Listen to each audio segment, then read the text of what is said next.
یہ عظیم موضوع ہے، مگر افسوس کے ساتھ کہنا پڑے گا کہ متھیاس، جسے انگریزی میں میتھیس کہتے ہیں، کے بارے میں تاریخی دستاویزی شواہد بہت محدود ہیں۔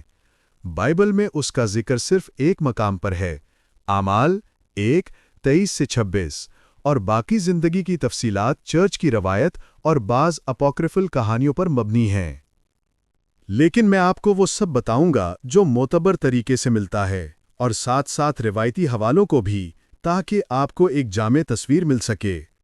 میں ہر نقطے کو واضح کروں گا کہ وہ بائبل سے ثابت ہے یا روایتی یا روایت پر مبنی ہے، تاکہ آپ جان سکیں کون سی باتیں مضبوط ہیں اور کون سی کم حیثیت والی۔ چلیے شروع کرتے ہیں۔ بائبل کا حوالہ کیا معلوم ہے؟ متیہ کا انتخاب اس وقت ہوا جب شاگردوں نے یہودا اسکریوتی کی جگہ پر ایک شخص منتخب کرنے کا فیصلہ کیا۔ اعمال 1:23-26 تک۔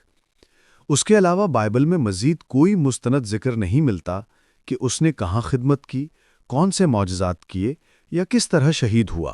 روایت اور چرچ کی کہانیاں۔ چونکہ بائبل سے کم معلومات ملتی ہیں، لہٰذا ہمیں روایت اور قدیم کلیسائی تحریروں پر انحصار کرنا پڑے گا۔ یہ باتیں معتبر کہانیوں، خرافات پر مبنی ہو سکتی ہیں، مگر وہ بھی مسیحی روایات میں اہم مقام رکھتی ہیں۔ یہ ہیں وہ روایات۔ انتخاب اور رسالت کا آغاز۔ متیاس وہ آدمی تھا جو پہلے سے یسوع کے ساتھ تھا، یعنی وہ اس زمانے سے یسوع اور شاگردوں کے ساتھ تھا جب یسوع بپتسمہ لینے گیا تھا، اور اس نے اس وقت سے خدمت کی تھی۔ جب یہودا اسکریوتی نے خیانت کی اور اس کا انجام ہوا، شاگردوں نے دعا کی اور 2 افراد کو نامزد کیا، جوزف برسباس اور متیاس۔ پھر انہوں نے قراندازی کی، لارڈ کاسٹنگ کی، اور متیاس کا نام نکل آیا۔ مشنری سفر اور خدمت۔ متیاس کی مشنری زندگی کے بارے میں کچھ روایتیں یوں کہتی ہیں: وہ یورودیا میں خوشخبری سنانے لگا۔ روایت ہے کہ وہ کیپاڈوشیا اور ساحل کیسپین کے علاقوں، موجودہ ترکی یا کیسپین سمندر کے کنارے گیا۔ ایک کہانی موجود ہے کہ وہ افریقہ کے کچھ علاقوں، یتھوپیا یا اندرونی افریقہ میں گیا۔ روایتی داستان ایکٹس آف اینڈریو اینڈ متیاس ایک اپوکریفل متن بتاتی ہے کہ متیاس اور یسوع کے دوسرے شاگرد اندریاس نے اینتھروپوفاگی یعنی آدم خور قوموں کے شہر میں سفر کیا، جہاں انہیں قید، اندھی اور دیگر آزمائشوں کا سامنا کرنا پڑا، مگر معجزاتی طور پر رہائی مل گئی۔ شہادت۔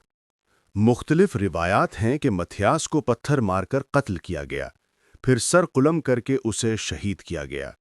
کچھ روایتیں کہتی ہیں کہ وہ صلیب پر مصلوب ہوا، کچھ کہا جاتا ہے کہ وہ عمر رسیدگی کی حالت میں فطری موت مرا۔ ایک روایت کہتی ہے کہ وہ سیباستوپول میں مر کر دفن ہوا، قریب ایک سورج کے مندر کے پاس۔ دوسری روایت کہتی ہے کہ اس کی باقیات رومی ملکہ ہیلینا نے روم لائیں۔